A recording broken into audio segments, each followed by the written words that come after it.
So our commentator says, quote, "I am an atheist because my pure and honest desire to understand the universe led me to answers from biology, physics, and other scientific fields.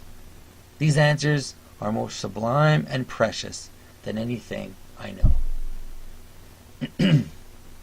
Notice she says, these answers are more sublime and precious. Now what is that word sublime? It's an interesting word, because something sublime is something which is elevated. The source of the notion of sublimation was the change of a solid into a vapor. And so is that what she means? That the scientific answers are literally like changing a solid into a vapor? Of course not. What she means is that scientific answers are more precious. She said it. Rarer. Something like the move from the large quantity at the base of the mountain to the rarer and more sought after summit. What sublime means is that scientific answers are more like heaven, i.e. vapor, and less like earth, i.e. solid. Quote, "I believe religions and symbolism can confer meaning in one's personal subjective life, because I've been on that path before.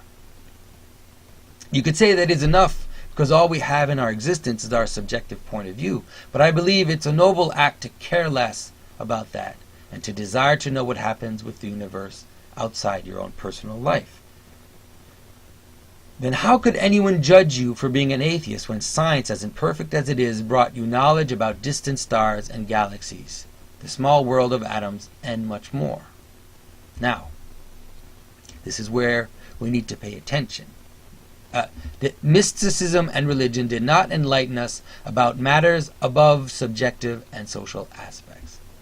Now notice again that she uses the word above. Now, does she mean that, for example, that if I had a stack, of scientific data, like a pile of paper, let's say, that I would place it on top of a stack of subjective and social matters? No, obviously not.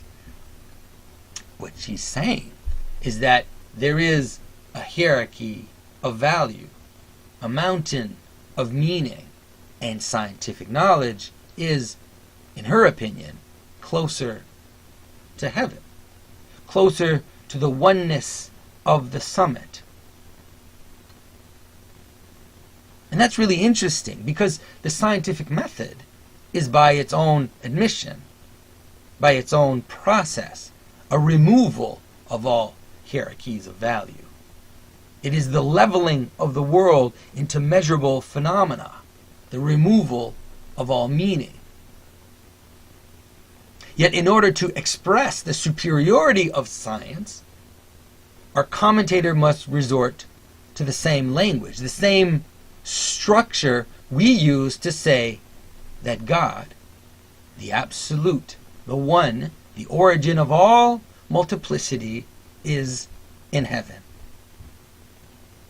So what is fascinating is that she can use that structure of heaven and hierarchy unconsciously, exactly because the scientific method does not include it in its worldview, does not take it into consideration how we exist and how we encounter the world.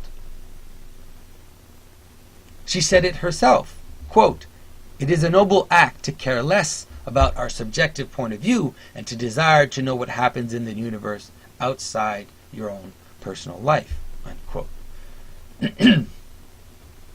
So she is criticizing symbolic language while using the symbolic language to elevate, to magnify, and submit herself to science and its precious, sublime answers.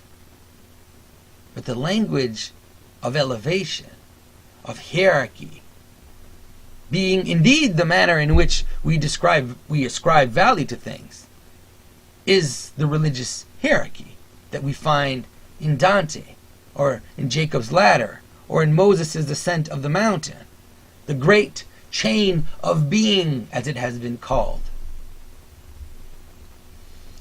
It goes unnoticed, even as it is being used, creating a form of cognitive dissonance, an unconsciousness of language and of one's own embodied human existence.